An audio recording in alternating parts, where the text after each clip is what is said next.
Late in January 1975, a 17-year-old German girl called Vera Branders walked out onto the stage of the Cologne Opera House. The auditorium was empty. It was lit only by the dim green glow of the emergency exit sign. This was the most exciting day of Vera's life. She was the youngest concert promoter in Germany, and she had persuaded the Cologne Opera House to host a late-night concert of jazz from the American musician Keith Jarrett. 1,400 people were coming, and in just a few hours, Jarrett would walk out on the same stage, he'd sit down at the piano, and without rehearsal or sheet music, he'd begin to play. But right now, Vera was introducing Keith to the piano in question, and it wasn't going well. So Jarrett looked at the instrument a little warily, played a few notes, walked around it, played a few more notes, muttered something to his producer, and the producer came over to Vera and said, "If you don't get a new piano, Keith can't play." There'd been a mistake. The opera house had provided the wrong instrument. This one had this harsh, tinny upper register because all the felt had worn away. The black notes were sticking, the white notes were out of tune, the pedals didn't work, and the piano itself was just too small. It wouldn't create the volume that would fill a large space, such as the Cologne Opera House. So Keith Jarrett left. He went and sat outside in his car, leaving Vera Branders to get on the phone to try to find a replacement piano. Now, she got a piano tuner, but she couldn't get a new piano. And so she went outside, and she stood there in the rain, talking to Keith Jarrett, begging him not to cancel the concert. And he looked out of his car at this bedraggled, rain-drenched German teenager, took pity on her, and said, "Never forget. Only for you." And so a few hours later, Jarrett did indeed step out onto the stage of the opera house. He sat down at the unplayable piano and began.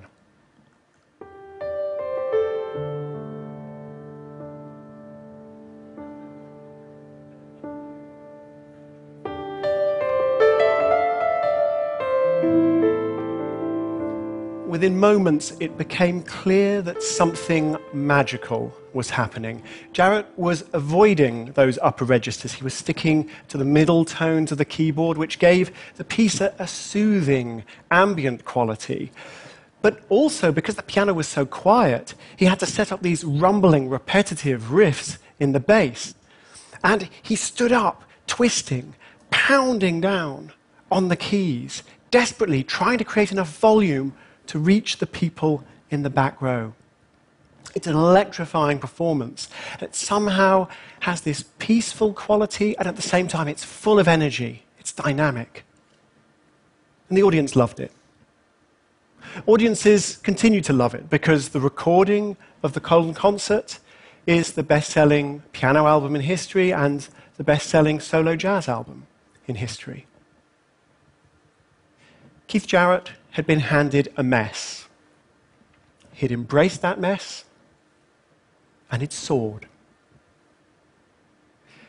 But let's think for a moment about Jarrett's initial instinct. He didn't want to play. Of course, I think any of us in any remotely similar situation would feel the same way. We'd have the same instinct. We don't want to be asked to do good work with bad tools. We don't want to have to overcome unnecessary hurdles. But Jarrett's instinct was wrong. Yeah, thank goodness he changed his mind. And I think our instinct is also wrong. I think we need to gain a bit more appreciation for the unexpected advantages of having to cope with a little mess. So let me give you some examples from cognitive psychology, from complexity science, from social psychology, and of course, rock and roll. So cognitive psychology first.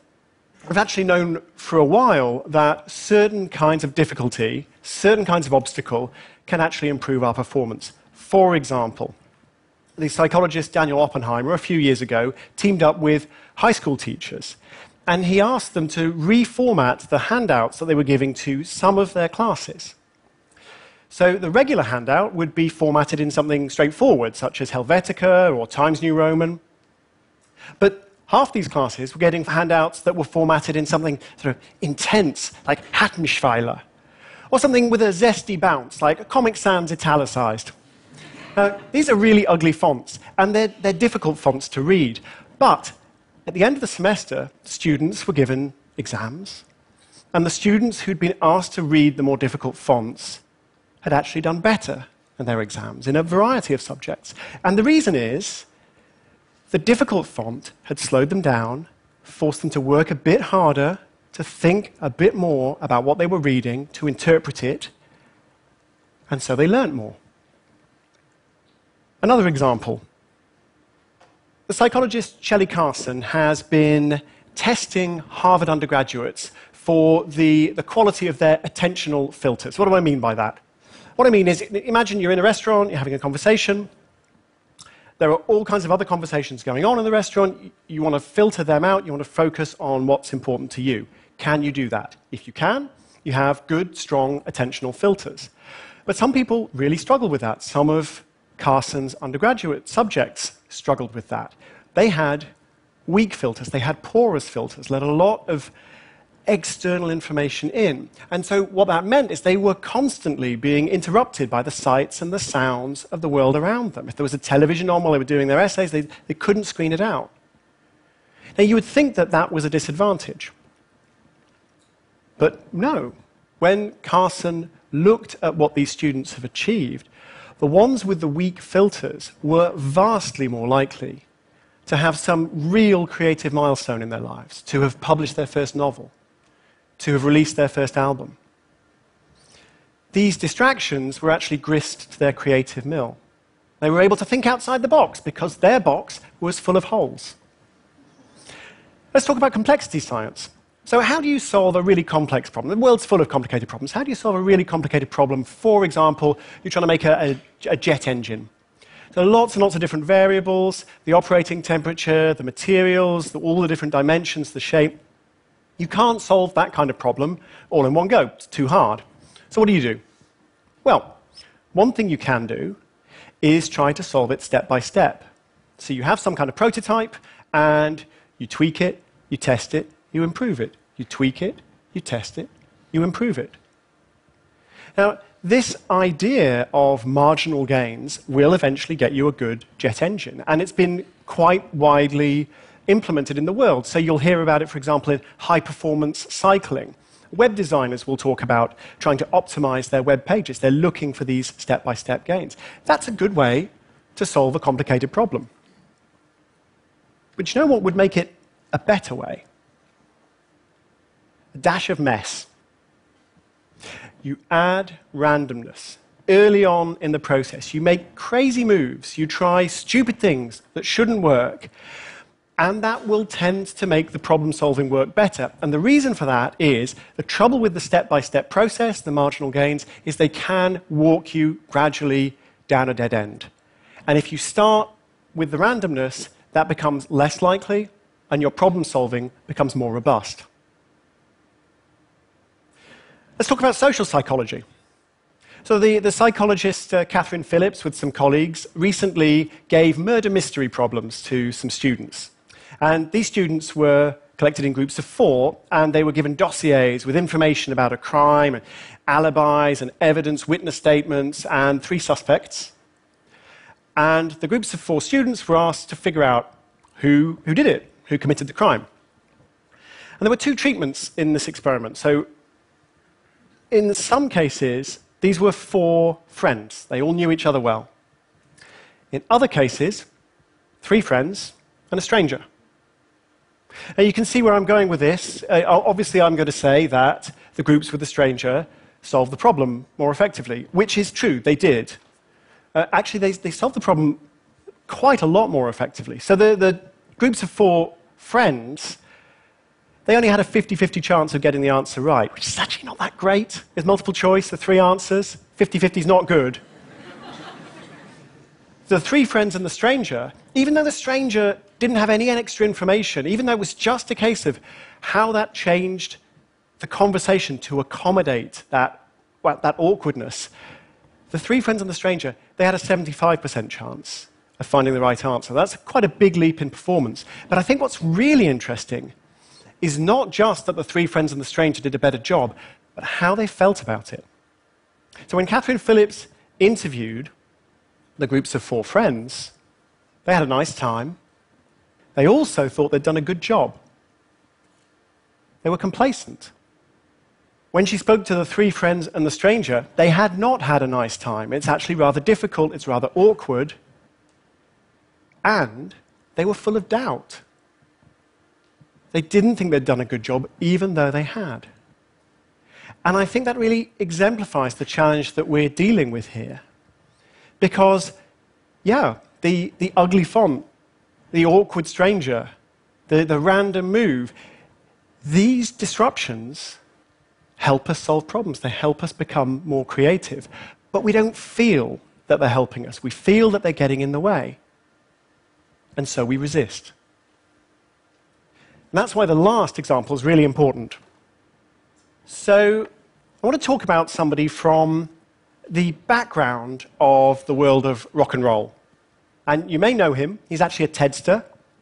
His name is Brian Eno. He is an ambient composer, rather brilliant.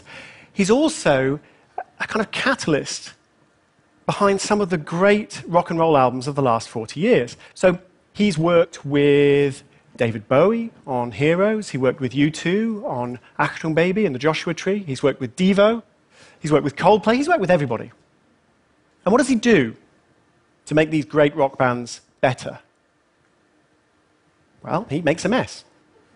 He disrupts their creative processes. It's his role to be the awkward stranger. It's his role to tell them that they have to play the unplayable piano.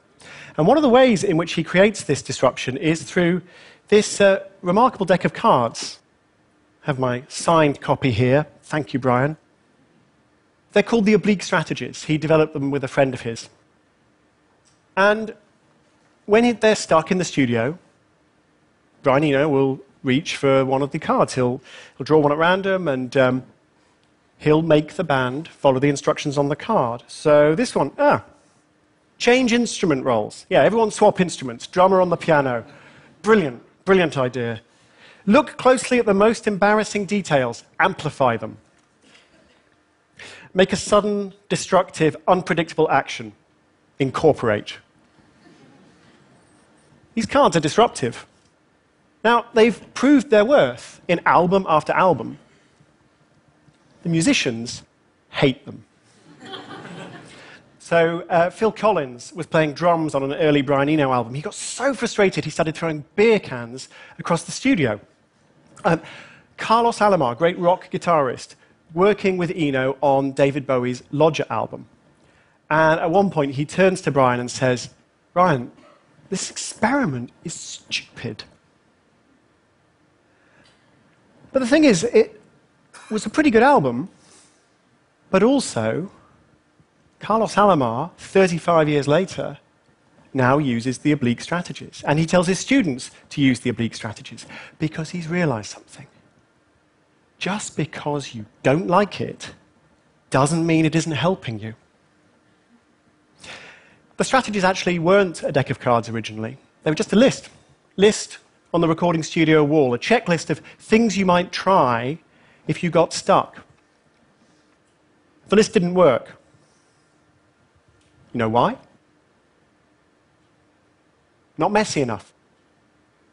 Your eye would go down the list and it would settle on whatever was the least disruptive, the least troublesome, which of course misses the point entirely. And what Brian Eno came to realize was, yes, we need to run the stupid experiments. We need to deal with the awkward strangers. We need to try to read the ugly fonts. These things help us. They help us solve problems. They help us be more creative.